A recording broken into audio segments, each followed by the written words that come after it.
ओम नमो नारायण। ओम गुरुवे नमः। आज आप मेरे वीडियो के अंत तक बने रहिएगा और आज आपको मैं एक ऐसी चीज़ बताने वाला हूँ जो कि शायद आपको पता हो लेकिन आपने कभी किया नहीं होगा, ना ही कोई इस तरह सोचता है। यह आप देख रहे हैं मेरे सामने सरपुंखा,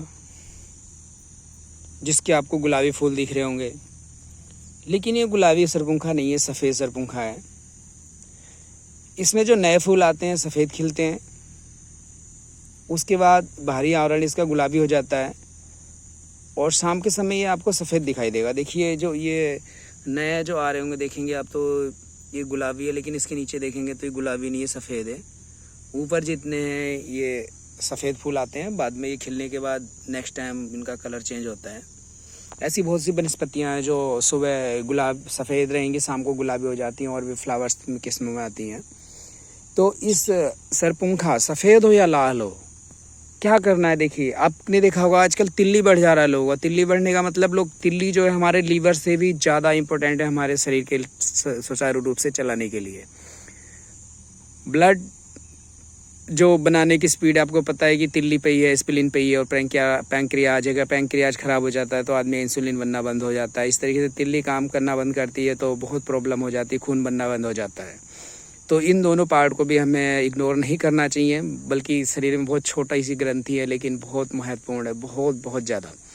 इसके लिए हमें क्या करना है? देखिए, जिसका तिल्ली बढ़ जाता है, पहले बताऊँ उसकी पहचान कैसे होती है। नाभि के बीच में उभार मिलेगा आपको हल्का सा, जो नाभि हमारे गड्ढे में होती है वो बाहर आ जाती है, और इसके अगल बगल दर्द होगा और पेट बहुत टाइट हो जाएगा और पेट बाहर को निकलता चल जाएगा। लोग सोचते हैं हमारा पेट निकल रहा है, उसका कारण तिल्ली बढ़ना भी होता है। देखिए, और भी कारणों से पेट निकलेगा बाहर, ये मत सोचिएगा कि जिन बच्चों का निकल गया अधिकतर जो। और इसका कारण देखिए, मैं सबसे महत्वपूर्ण बात है कारण पे काम करता हूँ, तो इसका कारण आपको बताना है, उचित समझूंगा कि जब भी हमें फीवर होता है या कोई जीर्ण रोग होता है जिसमें हमें बहुत सारी दवाइयाँ खानी पड़ती है, हमारा शरीर कमज़ोर हो जाता है।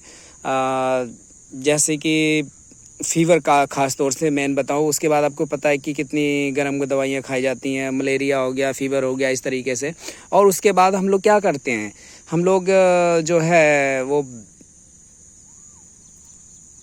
उसके बाद आपने देखा होगा चाट पकौड़े खाने का मन करता है, चटपटे खाने का मन करता है। तो इसलिए कोई भी बीमारी हो तो उसके बाद समझिए हम जो दवाई लेते हैं वो सीधे हमारे लीवर पर अटैक करती है, लीवर को कमज़ोर करती है, खासतौर से एलोपैथ की दवा।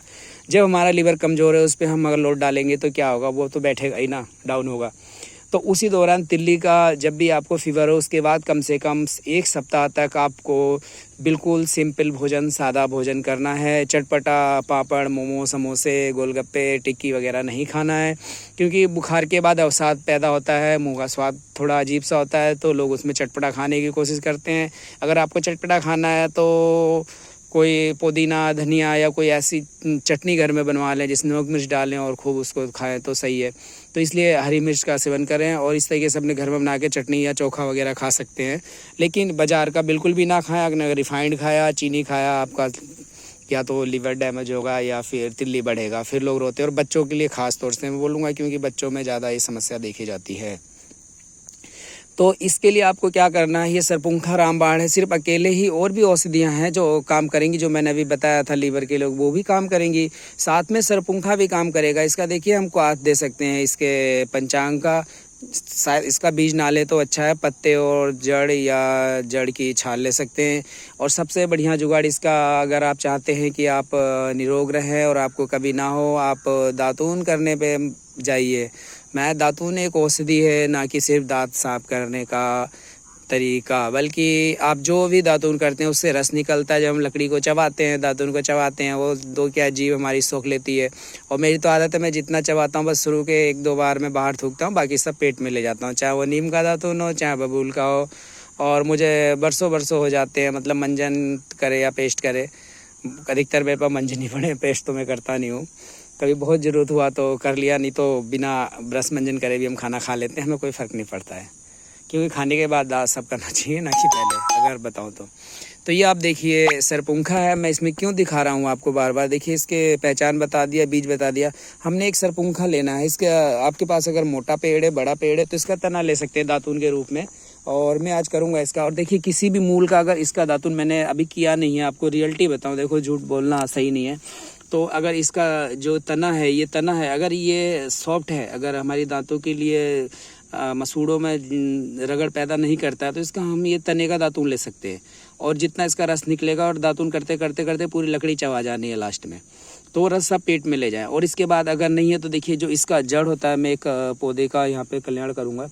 तो क्योंकि मैं आज इसके मूड से ही आया हूँ, सुबह सुबह अभी टाइम हो रहा है, तो मैंने कहा दातून करना है। तो देखिए सरपुंखा ये सफ़ेद वाला है, तो इसलिए मैं नहीं उखेड़ूंगा इसे, मैंने ला के लगा इसका बीज बनाऊंगा, दूसरा लूँगा। तो इसका जो मूल होता है, मूल की तरफ से दातून आप करते जाइए। जो मोटा है तो उसको थोड़ा सा आगे जितना आपने चबा लिया उसको काट के फेंक सकते हैं, अगला पीछे का सारा दातून रख सकते हैं। आप यहाँ से काटेंगे तो इतना लंबा दातून होगा और जड़ भी कुछ लंबी होगी। तो मेरे कहने का मतलब है कि हम सरपुंखा का दातून 21 दिन तक कर लें तो हमारे जो तिल्ली बढ़ा है वो तो सही होगा, और लीवर के रोग होंगे तो वो भी जाएगा। साथ में कीड़े भी मारता है पेट के, आपके बताऊं। और बहुत ही देखिए आयुर्वेद में तो हमारी जड़ी बूटियों में एक बीमारी के लिए दवा लो तो 4 बीमारी अपने आप ठीक हो जाती हैं साथ में, यानी 4 हमें गिफ्ट में मिल जाती है, इंसेंटिव मिल जाता है, बोनस मिलता है। तो आप इस सरपुंखा का यूज करें, इसका दातून करें। अगर नहीं है, आप दातून नहीं कर सकते हैं, तो इसके पत्ते का, तने का अपना क्वाथ बना करके लें, और देखिए आपका तिल्ली जाएगा। उसमें जड़ बोला जाता है, लेकिन जड़ मैं तब बोलता हूँ जब आप पे भरपूर पौधे, अगर 1-2 पौधे हैं तो मत लीजिए, और उसको पहले बढ़ाइए और उसके बाद लीजिए। बाकी और भी औषधियाँ हैं जो आप उपयोग कर सकते हैं। तो देखिए मैं थोड़ा यहाँ अगर लगता है कि मैं ज़्यादा बोलता हूँ या गलत बोलता हूँ तो उसके लिए क्षमा करिएगा, और अपना कमेंट के माध्यम से जिसने भी इसका अनुभव लिया वो ज़रूर बताइए, ताकि और लोगों को विश्वास हो और अपना उपयोग करें। अपने आप को स्वस्थ रखें, अपने परिवार को स्वस्थ रखें, अपने वातावरण, अपने देश को स्वस्थ रखें, और खून पसीने की कमाई जो है वो बचे, नहीं तो सब दवाई में ही चली जा रही है 20-30%। तो इसी के साथ ही जितना देखो मुझे ज्ञात होता है, और ये अनुभूत ही बोलूँगा इसे, क्योंकि सरपुंखा का हमने बहुत लोगों को दिया है, लेकिन दातून करने का कॉन्सेप्ट मेरे को आज सुबह ही आया था कि मैं क्या दातून करूँ, तो फिर मैं आया हूँ। तो इस तरीके से आप इसका उपयोग करें, लाभ प्राप्त करें। जय हिंद, जय भारत, जय आयुर्वेद, जय प्राकृतिक माता की।